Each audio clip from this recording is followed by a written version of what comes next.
Good morning sa inyong dalawa. Opo, attorney nilang maglatag ng every articles of impeachment daw, dapat daw, para daw mas mabilis. Ano po ba ang nakikita niyong dapat na patakaran po ukol dito po, attorney? Pareho lang yan, whether magpresenta sila ngayon o sa susunod, pareho lang yan. Ano bang kaibahan? You present now, you will be spending the same time if you present it later. Ano bang kaibahan? Wala akong nakikitang kaibahan doon. Opo, kasi may mga nababasa din tayong komento na baka makita yung strategy. Ayun nga, nabanggit mo nga na wala namang palang kaibahan na ukol dito. At nakita nyo po mas pagpapabilis ito sa takbo ng impeachment trial? Wala, mabagal talaga ang impeachment trial. Mabagal kasi yung presiding officer hindi marunong.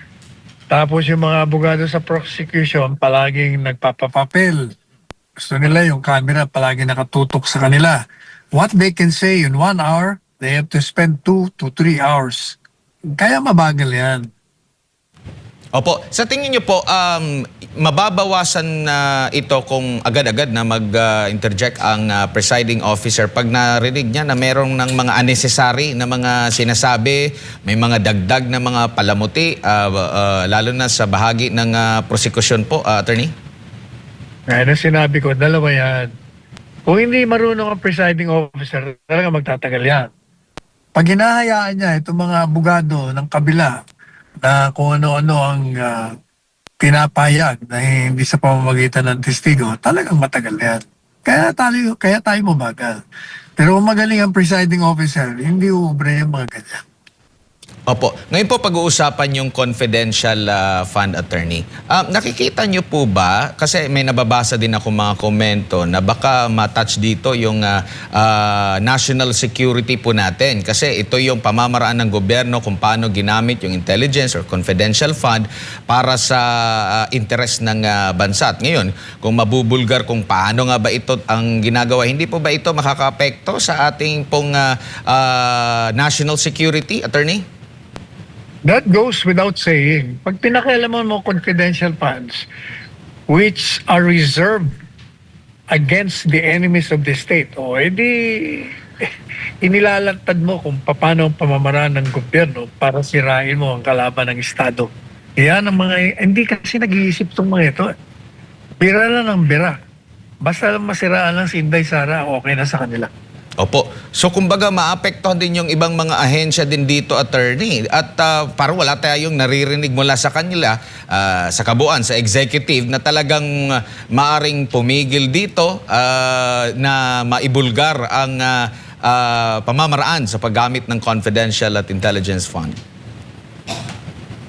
Gaya ng sinabi natin, unang-una, plano nilang sirain si Inday Sara. So lahat ng pamamaraan, hindi na baling masira ang ating demokratikong pamamaraan ng pamamahala. Gagawin nila yan. Yun ang kanilang goal eh. Destroy Sara. She should not be sitting as president sapagkat mananagot ang mga walang hiya sa gobyerno. Yan ang underlying purpose ng impeachment. So kung mas mabigat pa ito na issue ng national security kumpara doon sa inilutang ni NBI Director Matibag na national security threat din yung sinasabing banta, attorney? Unang-una, kabalbalan yung pinagsasabi ni Matibag. Walang security. Dahil kung totoo yung sinasabi ng mga yan, yung mga di umanong mahanghang na payag ni Inday Sara na sangayon sa kanila, ay kahit na gumawa ng mga seditious acts ang mga mamamayan, ay hindi naman inamin nila na wala. There were no reported seditious acts committed by any group from the time that the Vice President uttered those alleged seditious remarks. So yun, kabalbalan yun. Wala. Kaya na sinabi natin paulit-ulit, wala naman nung pagbabantang ginawa. Ang ginawa ni Inday Sara, yun ang resulta ng panganib sa buhay niya. Yun ang resulta ng oppressive acts ng pamahalaan against her family, against her allies, against her staff, against herself. kaya ng pagtanggal sa mga security niya at pag-surveil sa kanya, lahat ng mga yon.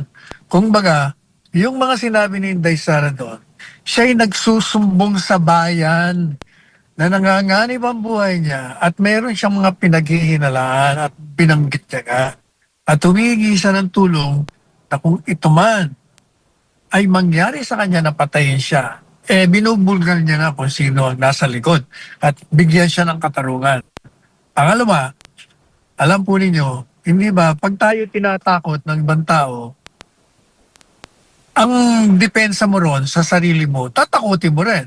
Kaya, dalawa ang purpose ni Inday Sara. Nagsumbong sa bayan at yung nananakot sa kanya, tinatakot niya rin. O, pag pinatay niyo ko, papapatay ko rin kayo.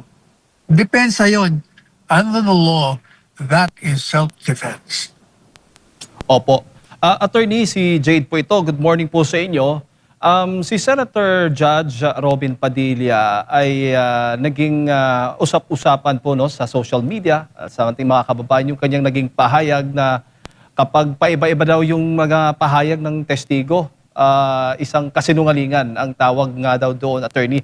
Ano ho ang inyong masasabi dito sa paninindigan, itong pahayag ng senador patungkol nga dito sa nagpapatuloy na impeachment trial sa mga testigo po na o sa mga affidavits at documents na pinipresenta po ng prosecution? Totoo naman yun. Pag paiba-iba mga salita mo, talagang ipinapakita yung kasinungalingan mo. Kaya hindi ka dapat na paniwalaan. Ang pinupunto ni Senador Robin Padilla nung sinabi niya na ang sagot naman ng kabila ng prosecution, teka muna, kahit na may mga demandang perjury yan, wala pa namang conviction yan. Kaya ang sagot niya ron, na pinuna siya, sabi niya, teka muna, one-sided kayo. Ang ibig niya nang sabihin ng one-sided, iba ang prinsipyo nyo pagdating dyan sa sinasabi niyong pag wala pa kayong conviction, pwedeng magsalita, pwedeng magpartisipa. Bakit yung mga kasama namin dito sa Senado, hindi pa naman convicted? Kayo mismo, gusto niyong baguhin ang base ng two-thirds vote of conviction. Kasi di ba yung Committee on Justice noon, na ngayon ay mga prosecutors, nagpayag sila kasi ang nauna yan si Lacson. Sabi niya, gusto nilang babaan yung two-thirds, yung 16. Ang kanyang paniniwala, pag ikaw ay absent, pag ikaw ay nakakulong, hindi na dapat bilangin yung 24. At yun inayunan ng mga prosecutors. Kaya sinasabi ni Senador Padilla, pambihira kayo. Sasabihin nyo, yung mga testigo, hindi pa naman convicted, kaya pwedeng mag-participate dito. Bakit yung mga kasama namin, hindi rin naman convicted? Bakit gusto nyo ibaba? Ibig sabihin, hindi kayo objective. Pag pabor sa inyo, gagamitin nyo yung ganyang katwiran. Pag kontra sa inyo, iba ang sinasabi nyo. Yun ang punto de vista ni Senador Padilla at tama siya ron. Opo. At sagot naman po ng prosecution doon sa one-sided comment o statement po ni Senator Judge Robin Padilla, tama naman na one-sided daw yung prosecution dahil nakapagdududa daw kapag sila ay nagtatanggol sa respondent. Kasi nga, sinasadya nilang ibahin ang ibig sabihin ni Senator Robin Padilla. Isa pa, may sinabi pa si Robin Padilla na nakakalimutan ng mga prosecutors. Sinasabi ni Senator Padilla, alam nyo, kayong mga prosecutors, kayong mga piskal, hindi naman ang trabaho nyo para mag-convict. Alam mo, pinag-ano siya doon, minimenos na naman siya, mali daw sinasabi niya, mali kayo doon. Kayong mga nag-aral ng batas. Hindi ba itinuro sa atin, it is not to prosecute kayong mga prosecutor.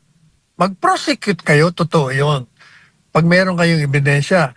Pero pag nakakita kayo ng ebidensya na nagsisinungaling yung mga testigo nyo, kayo mismo magpapadismiss ng kaso. Bakit? Kasi ang trabaho ng prosecutor is not to prosecute alone, but to render justice. Mismo magpapadismiss ng kaso. Bakit?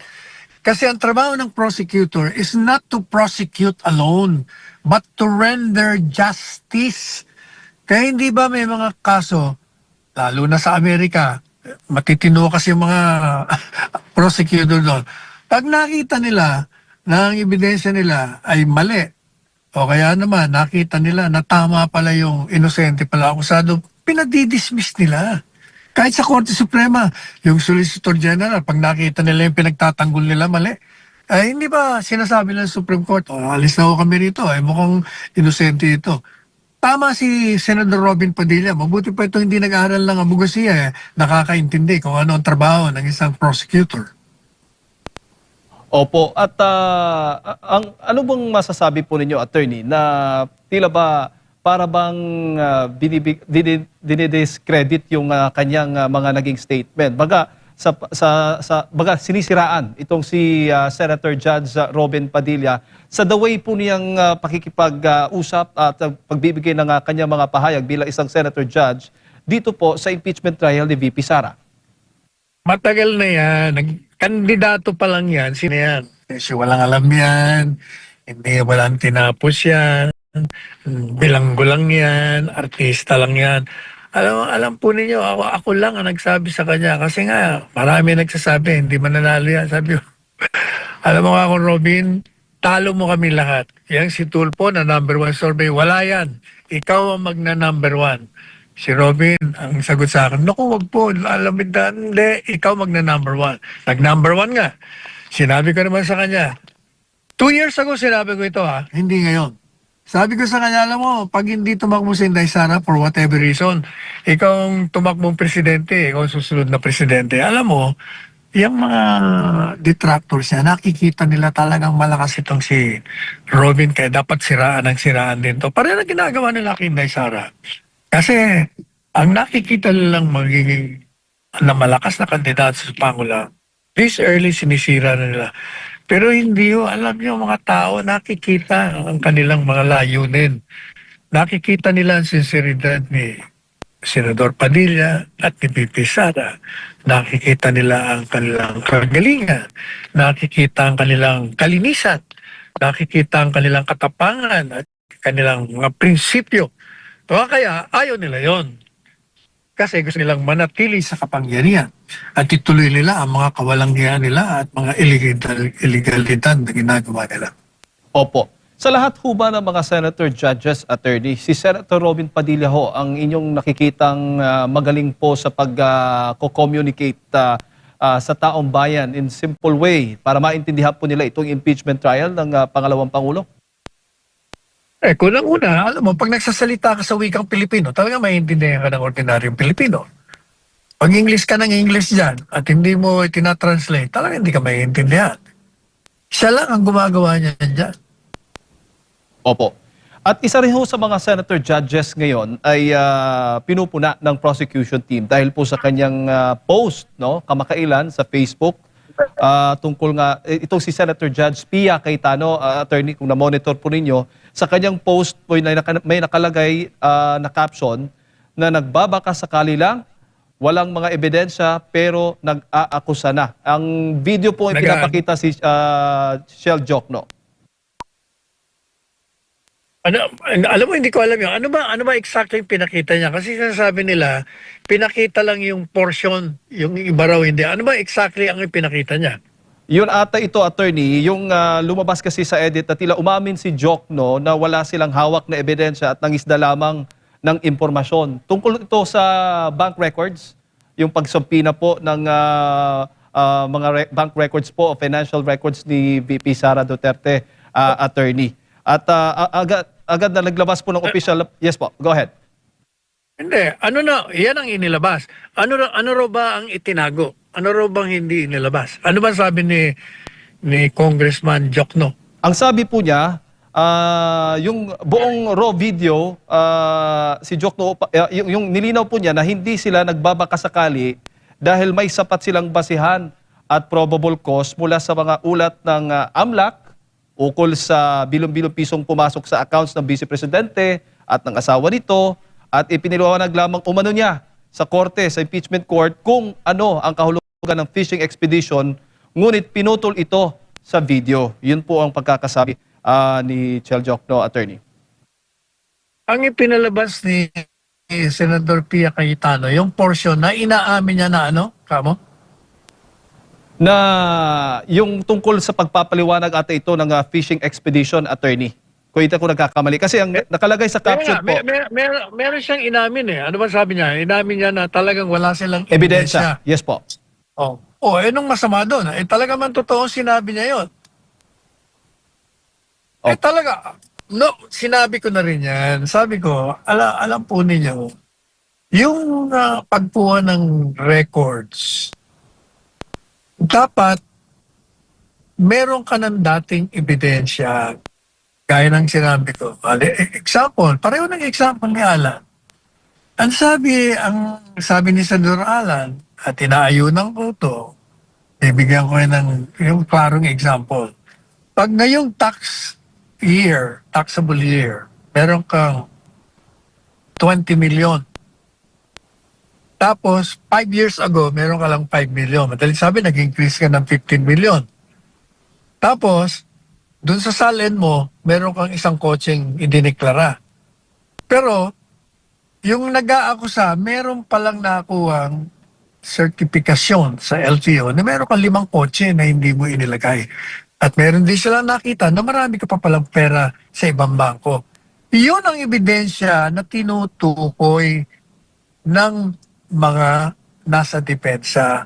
Wala kayong ebidensya, pinifishing expedition nyo kasi hindi porket mataas yung income nyo for a period of number of years, ibig sabihin, nagnakaw na kayo.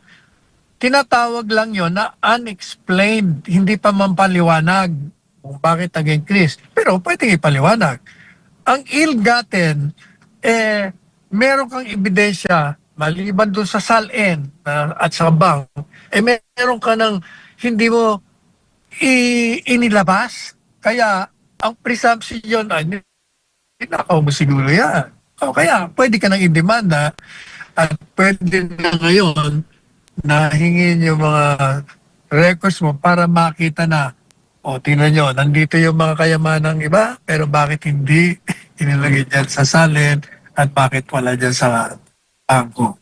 Hindi ba? Yun ang pinupunto ni Pia Cayetano. Walang masama doon. Oo. Hindi splice yun. Pinakita niya yung side na pag-amin eh. Edi sagutin niya naman na, pero kahit nga yung sagot nila eh. Kahit yung sinasabi ni Jokno na, hindi, alam po ninyo, meron din kaming, may probable cause din kami kasi yung AMLAC. Opo. Alam po ninyo, yung AMLAC, matagal na rin nating pinaliwanag no? Kasi sa AMLAC, lumalabas, bilyon-bilyon pera Yes. ng transaction. Unang-una, ang pinag-uusapan 20 years. 20 years ang kanilang pinakita sa AMLAC. Pangalawa, transactional lamang yon. Pag meron kang halimbawa 5 million na dineposit mo sa time deposit, dahil more than 500,000 yon, automatic i-record ng AMLAC yon. Pag inilagay mo yun sa time deposit, i-record na naman yun. Di may dalawa ka na. Dalawang transaction ka na. Pag yun ay nag-good, i-withdraw mo, another transaction. Pag binalik mo ulit sa bangko, another transaction. Di meron kang 4 na transaction. Pero it doesn't mean na ganun kalaki ang pera mo. Lalo pa kung pinag-uusapan mo, 20 taon. Kasi pati yung, nung siya ay mayor pa, isinama nila na hindi dapat. Kaya, tinatawag ng depensa na, fishing expedition naman kayo. Totoo yun. Opo. Bago ko lang ipasa kay partner Admar, attorney, dahil sa post nga ito ni Senator Pia Cayetano, umani siya ng batikos mula sa mga mambabatas at legal experts. At paalala ng prosecution, bilang isang senator judge daw sa impeachment court, may obligasyon siyang maging patas, pakinggan ang buong kaso at timbangin ang ebidensya bago maglabas ng konklusyon o pumanig sa publiko. At may ilang grupo din po na nagbabala na maaari po siyang harapin na reklamo na sa Senate Ethics Committee o posibleng disbarment. Ano yung reaksyon po ninyo dito? Wala yun. Walang basis yun. Yan mga detractors niya lang yun. Mga kalaban niya. Yung mga ayaw kay Inday Sara, ayaw sa Duterte. Ganun lang yan. Yan laban na niya. Pero hindi papasa sa Korte Suprema yun. Opo, attorney, kapansin-pansin din na pagpalag nila doon sa highlights lang naman doon sa mga pagtatanong po ni Senator Pia, pero pag sila naman yung nagpresenta noong mismong mga video dyan po sa impeachment court, hindi naman nila binubuo din yung, pati yung ibang konteksto po ng mga video po. Attorney, ano masasabi niyo po rito? Ganyan talaga. Ganyan talaga ang labanan yan.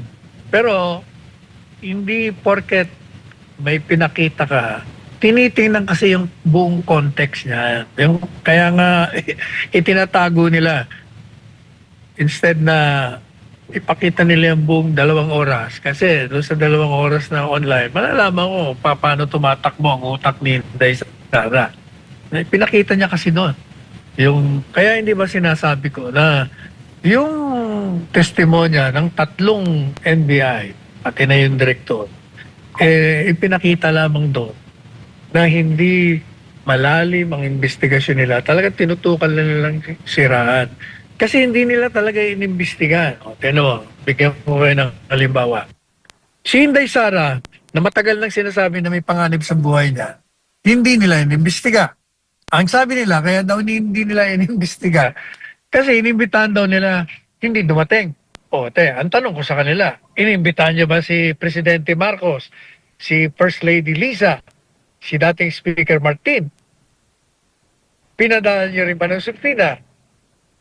Inimbestigahan niyo ba? Hindi. Pero tinuloy niyo ang investigasyon. Ay bakit si Inday Sara? Hindi niyo inimbestigahan. Yung mga kalakaran nagpapakita na talagang mga nganib na buhay mo. Tapos, makikita mo pa, sa harap ng bahay mo, may nakaparada doon na sinosurveillance ka. Lahat ng mga galaw mo.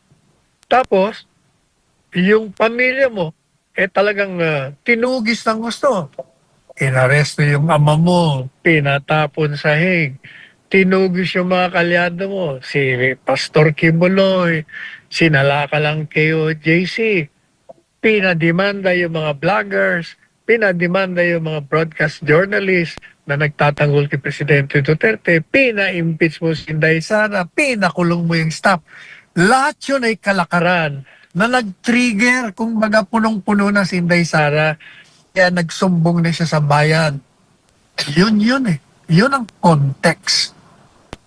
Opo. Sa tingin niyo po ba, attorney, nakasama sa imahe ng NBI bilang lead agency sa pag-iimbestiga talaga ng mga malalaking krimen sa mga yung mga pahayag ng mga naging witness at mismo ang hepe pa ng NBI ito, tapos yun nga, nabanggit nyo po, naging selective lang sila, hindi naging patas, hindi naging malaliman yung kanilang investigasyon, attorney?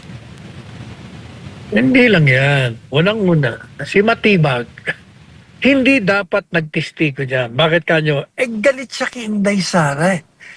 3 kolom ang ginugol niya para siraan si Inday Sara. Nabasa ko lahat ang kolom. Shock nga ako Kasi yung si Matibag, tinulungan niya ni Presidente Duterte, nangampanya, in-endorse yung kanyang kabiyak, naging kongresista.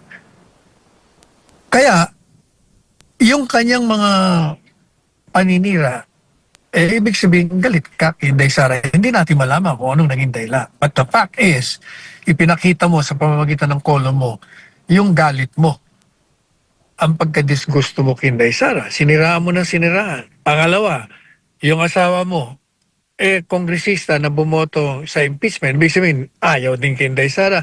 Bakit ka magte-testify? So, you can expect na wala siyang sasabihin mabuti kay Inday Sara, kundi lalong didiin niya at sisiraan niya.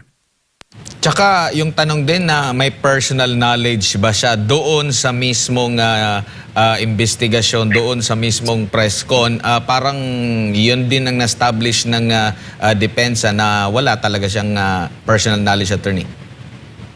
Talagang wala siyang personal knowledge na sa first and second investigation. Wala na nga siyang personal knowledge. Hindi niya pa pinag-aralan. Kasi lumikha siya ng pangatlong investigasyon na mababaw din. Kung ano yung superficial na investigasyon nung nauna, ganun din ang ginawa niya. Basta Kasi tinanong siya, ano ba ang ebidensya mo na yun ay pagbabanta? Napatunayan niya ba na nagkontrata siya ng mamamatay tao? Sabi nila, hindi. Tinanong silang tatlo, o meron ba mga seditious acts? Wala rin. Nakita niyo ba si Inday Sara nasa rally, nanghihikayat ng revolusyon o ng sedition? Wala rin. O doon mo makikita na talagang tinugis lang nila, sinisiraan lang nila si Inday Sara. Opo, naikumpara tuloy, attorney, yung nag-viral din yan na video ng pagbabanta, ikinumpara po doon sa sinasabi nilang pagbabanta daw ng pangalawang Pangulo. Ano pong masasabi niyo po rito? Ano yung alin yun? Hindi ko yata nakakuha Opo, meron kasing nag-viral din siya na video, attorney, no? Meron siyang Sino siya? Sino siya? Mel sa si ano po, NBA director, no? Matibag alam po. mo na tinutukoy mo. In other words, pinapakita ng depensa. Nung tinanong siya tungkol dyan, sabi niya, kasi, kung baga, bumigay ako, sabi niya. O kaya, ang punto ng depensa, ganun din yun, bumigay ka, pero wala ka namang intensyon. O di ganun din si Inday Sara, bumigay siya kasi nga inapi niyo ng inapi. Inaabot na yung dusok-dula na yung pasensya niya. Opo. Nagsumbong din siya sa bayan. Opo. At kabilang din po sa kanyang sinabi po during sa kanyang testimonya, yung kinetic force daw po, tapos binalikan pa nila yung history daw ng pagiging violente ng pangalawang Pangulo na umabot pa sa 1.5 dekada na. Yung pagsuntok daw ng sheriff po, attorney, pattern daw yun ng pagiging violente na nag-umpisa or na-trace nila 1.5 dekada na ang nakalipas. Katanggap-tanggap po ba yun? Kabalbalan yun. Unang-una, sinasabi nilang pattern of violence. Pag sinabi mo pattern of violence, hindi lamang isang insidente, marami yan. Kaya nga pattern eh. Pero ang pinakita nila na maraha si Inday Sara, yun lamang pagsuntok. Pero yung pagsuntok, meron ng dahilan yun. At lihiti mo yon. Bakit kanyo? Tandaan nyo, nung ginawa niya yon, just immediately after the floods yun, maraming namatay doon. Tapos yung mga tao doon, mga informal settlers, pinapalis, di ba? At pinakiusapan niya, magantay ka muna dyan, kailangan tingnan muna natin. Hindi sinunod ng sheriff. Pangatlo, alam niyo ba na yung demolition na tinatawag, hindi pa naman pinal yun eh. Meron pang pagkakataon na maghain ka ng motion for reconsideration o mag-appeal ka doon sa demolition order. Kaya pinakita ni Inday Sara doon na illegal yung ginagawa mo. At that time, precise time, ang kapangyarihan doon, yung sheriff, siya ang sinusunod noon eh. Kasi siya lang ang makapangyarihan doon. Siya may hawak ng court order. Kaya nagsimula na yung karahasan. Kaya pagdating ni Inday Sara, pinakita niya, teka muna, ako may kapangyarihan dito, hindi pa pwede yung karahasan na ginagawa nyo. So the only way to do that is to inflict a certain reasonable violence against the sheriff para mahinto o di nahinto ang karahasan. O, ano pang pinakita nila? Pinilit nilang ipasok yung di umanong affidavit para ipakita doon na talagang marasin Inday Sara kasama daw sa tukang in some protection na puro naman kasi mali. Opo. Pero, tingnan niyo itong presiding officer, pumayag siya, hindi naman pirmado. Pangalawa, hindi notaryado. But worst of all, parang pinayagan mo ang isang papel na ipinagpapalagay na kopya nung ipinail di umano nung apayan sa ICC. Teka muna. Hindi nga nila naproba na yung papel na yon. That is the exact replica, reproduction, kopya ng ipinail sa ICC. Walang pruebang ganun eh. So pinabayaan mo lang. Sasabihin mo, hayaan mo, bahagi lang ng testimonya ng Diyos ko. Inadmissible in evidence yun. Pag yun tinasok mo nga, maraming nakarinig, pero mo, binabasa pa. Ang mga tao nakikinig, uy, si Inday Sara pala, kasama daw sa tukang, ganyan. Hindi nila papakinggan kung tama o mali, basta ang narinig nila, binasa mo. Parang pinalabas mo na Totoo yun. Eh, hindi mo nga alam kung yung binabasa mo, pareho ang laman ng binabasa mo doon sa laman na ipinail noong sino yun? Las Cañas ba yun? Doon sa ICC. Kaya puro kalokohan lang lahat yung mga pinakita nila doon. Opo. And dito naman po sa posibilidad po, attorney, na maka-join sa impeachment yung dalawang iba pang senador na nakapiit ngayon. Maaari pa ba ito? May kapangyarihan po ba yung impeachment court para maisakatuparan, attorney? Ang alin yung pakiulit ka na wala ka. Opo, yung pong dalawang senador, no, actually si Senador Marcoleta nagpahayag na rin ng pagnanais talaga, no, nagmanifest na. Sa tingin niyo po, mayroong kakayanan ng impeachment court na mapasama sila dito sa ongoing na impeachment trial? Oh, definitely. Kasi nangyari na yan na testigo, hihingin mo sa hukuman, yung nakakulong na pwedeng pagbigyan mo lang umaten. Pwede yan eh. Nasa sa kanila yan. Opo. Balikan ko lang pala yung pag-withdraw ng prosekusyon sa kanilang marami pa yung mga witness dapat doon sa grave threat issue po, attorney. Ano po yung implikasyon nito, lalo na po sa panig ng prosekusyon na inatras nila, pati yung sheriff na binanggit nila na isasama nila sa pagpapa-witness, kabilang sa kanilang inatras? Kasi nga, useless ang mga testimonya. Wala namang wala ang halaga. Pareho nung tatlo. Yung tatlong yun, walang halaga. Nakatulong pa nga yun nakatulong pa nga sa depensa yung ginawa ng mga testigong yan eh. Opo. Attorney si Jade. Useless and worthless. Opo. Attorney si Jade po ulit ito. Ngayon, si Senator Judge Alan Peter Cayetano ay nakaambang iimbestigahan nga nitong NBI dahil nga doon sa issue ng 2019 SEA Games. Ano ho yung nakikita po ninyo magiging epekto kung meron man, attorney, sa impeachment trial? Madali sabi, tinatakot na naman itong isang senador.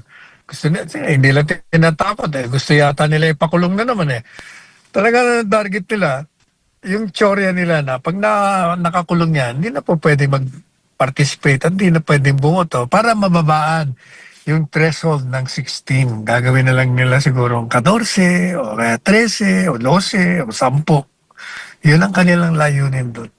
Opo. Sabi pa nga ng Senator Judge Cayetano na parang may espadang nakatutok daw sa mga minority senators. May threat ng kaso. Kung ikukumpara naman sa majority, wala pong ganitong banta sa kanila. Ganun na nga. Totoo yan sinasabi niya yan. Opo. Pero papaano po yan, attorney? Kung sakali kung lahat mo lang nasa minority, kakasuhan, anong possible na mangyari? Ano pong mangyayari? Sisirain mo ang kredibilidad ng impeachment court. Makikita mo na administrasyon, gagawin nila ang lahat para talagang gibain, sirain si Inday Sara. Yan naman ang kanilang plano mulat sa poll. Pero alam nyo, sabi nga, di ba, nung ako'y nagsalita doon sa rally, sa Liwasang Bonifacio, for whom the gods wish to destroy, they first make man. Yung mga gustong ilibing ng mga Diyos ng tadhana, yung mga walang giya, nilalasing muna nila yon. Nilalasing nila sa kapangyarihan bago nila ihulog sa bangin at ibaon sa lupa. Hindi papayag ang tao bayan. Opo. Pero kung ganun po ang magiging senaryo, attorney, possible ho ba mas mapapadali yung conviction kay VP Sara? Kung gawin nila yung ituloy-tuloy nila yung mga plano nila. Pero alam mo, gising na ang tao ba, hindi papayag. Subukan nila para madali ang kanilang pagbaba sa kapangyarihan. Opo. Ang sabi ng prosecution, yung testigo pala, si NBI Director Melvin Matibag, yung tinanong nga ng prosecution na kung ang grave threats ba ay isang may tuturing na betrayal of public trust. At sabi, betrayal of public trust daw, attorney. Ano naman po ang inyong reaksyon po doon? Kalokohan yun. Alam mo, pag sinabi mong betrayal of the public trust, nagtaksil ka sa sambayan ng Pilipino. Yung kanilang pagtitiwalang binigay sa'yo. Ang tanong ko, ang rating niya sa pagtitiwala ng sambayanan ay napakataas. O, nasaan yung sinasabi niyong nagtaksil? Kung nagtaksil si Inday Sara, di bagsak dapat ang kanyang rating. Ang nagtaksil sa bayan, si Presidente Marcos Jr. Kung titingnan mo, ang rating niya, minus, zero na, minus pa. O, kaya kalokohan lahat yan. O, teka muna, bababa na ako, tandito na ako sa Senado. Oras na ng impeachment. Maraming salamat Paalam na po, tayo. Attorney, sa inyong oras at panahon. Sa ulitin po, ingat po kayo.